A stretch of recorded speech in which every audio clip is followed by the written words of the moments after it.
It's May the 4th, so you know what that means. Happy Star Wars Day! While I do love talking about films, this is predominantly a video game channel, so let's talk about some of my favourite gaming escapades in a galaxy far, far away. Most games based on Hollywood blockbusters tend to be a complete disaster, but Star Wars games are usually entrusted to developers with a deep respect for what they're working with, which is more than can be said about the sequel trilogy's writing team. It's Snooty Nerds' Top 10 Star Wars Games! Let's take a trip back to the olden days of gaming, back when you could make a whole game based on just one scene from a film. In this case, the one scene from Phantom Menace that most people actually admit to enjoying, the pod race. As someone who's not all that into racing games, besides Mario Kart, even I can appreciate the feeling of speed you get flying around at half the speed of sound with the top down. It's also fun and exciting to win the race and use your newfound wealth to buy upgrades for your racer. I mean, let's face it, Nintendo aren't in too much of a hurry to develop a new F-Zero game, so we have to make the best of its contemporaries. Yeah! I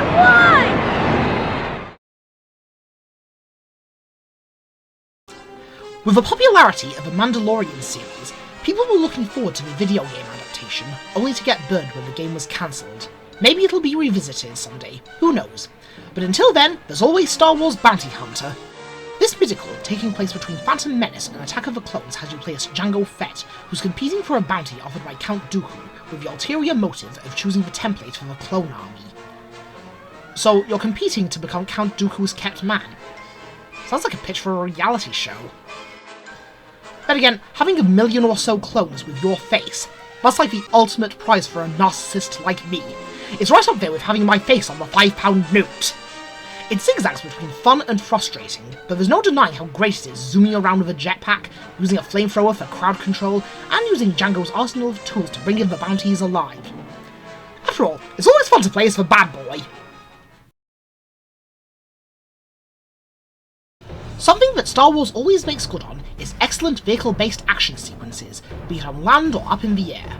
The Clone Wars for GameCube and PS2 bridges some of the gaps between episodes 2 and 3 by having Anakin and Obi-Wan bring out the heavy artillery to fight against that gobshite Gunray and his separatist cronies.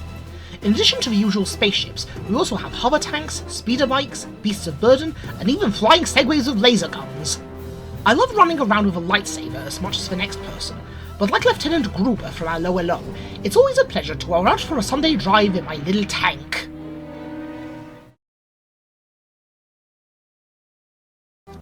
Star Wars games have taken on pretty much every gaming genre you can think of. Side-scrollers, RPGs, racing games, action-adventures, but one genre that they don't dip their toe into that often is a good old Turtles in Time style beat-em-up, like the Game Boy Advance adaptation of Revenge of the Sith.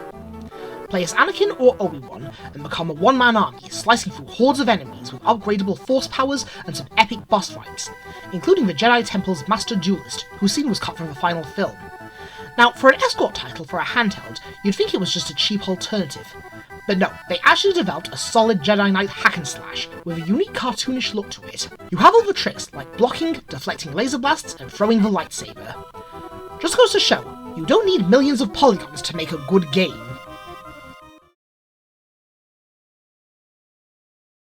One way to guarantee a good video game based on your film: have Traveller's Tales make it into LEGO.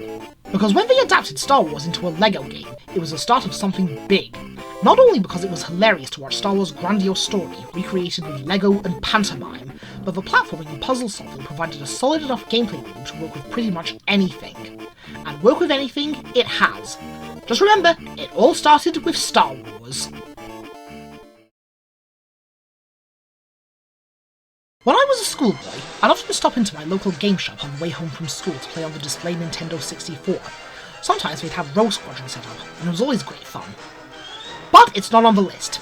Its GameCube sequel, Rogue Leader, is. It's pretty much the same game, but with better graphics and more content, and that's saying a lot for a GameCube launch title. Both games are the platonic ideal of Star Wars spaceship shooting games, even letting you tie up the Imperial AT-ATs with harpoons and tow cables. Just timeless. They say that school is supposed to be the best years of your life. Complete bullshit, of course, unless you're one of the popular kids. But a Jedi school? Now that's something I can get into. I am aware that Jedi Outcast remains a fan favourite, but I personally prefer Jedi Academy. For context, one of Outcast's main selling points is the amazing lightsaber combat, but you have to get through 6 first-person shooter stages before you actually get your lightsaber. Jedi Academy skips all that and gives you the lightsaber right from the start. You assume the role of an apprentice Jedi, mentored by Kyle Katarn, engaging in perilous missions while you develop your Jedi powers and unlock customization options, like being able to wield dual lightsabers or Darth Maul's double-edged saber. You also have a jealous rival who cheats against you in training exercises, accuses his master of holding him back, like we haven't heard that before. But it's hard to take him seriously when he sounds like Max Goof. Cult guys can't take on a Jedi. Yuck! The Jedi have rules policing the use of the Force. This is to ensure peace and safety throughout the galaxy. But wouldn't it be nice to just cut loose and show just how powerful the Force really is? The Force Unleashed is in a league of its own. No Star Wars game before had ever let you feel this powerful. You play as Darth Vader's secret apprentice Starkiller, who fully embraces the Force to destroy everything in his path, throwing minions around with the Force or zapping them with Force lightning. This is the quintessential Jedi power trip. Most of our previous entries have been straight-up action capers. Jedi Fallen Order instead focuses on exploration.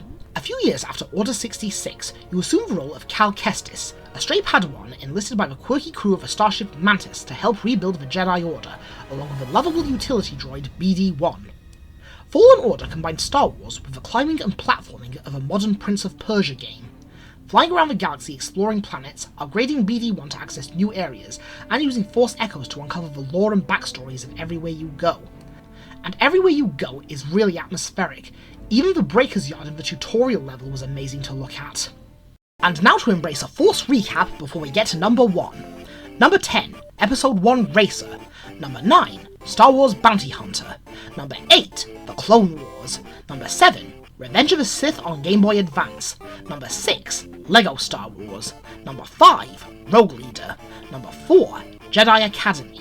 Number 3, The Force Unleashed. Number 2, Jedi Fallen Order. And number 1... Some things that you'd think would be incompatible actually go great together. Caramel and sea salt, peanut butter and bacon, homemade chili and chocolate, or Star Wars and Dungeons and Dragons. Yes, I know it's predictable to put Knights of the Old Republic as the number 1 Star Wars game, but it's not without reason. It's a classic BioWare RPG with an in-depth morality system that not only lets you choose between playing as a goody-goody Jedi or a rebellious Sith, but it also formed the basis for mechanics in the Mass Effect series, not to mention all the dialogue options giving you multiple ways of solving problems. The side quests for charming party members, the MMO battle system, the fun minigames like Swoop Racing, which is basically just 3D Excitebike. It's everything you could ask for in a great RPG, magnified by the fact that it's Star Wars. Hopefully you've enjoyed the video.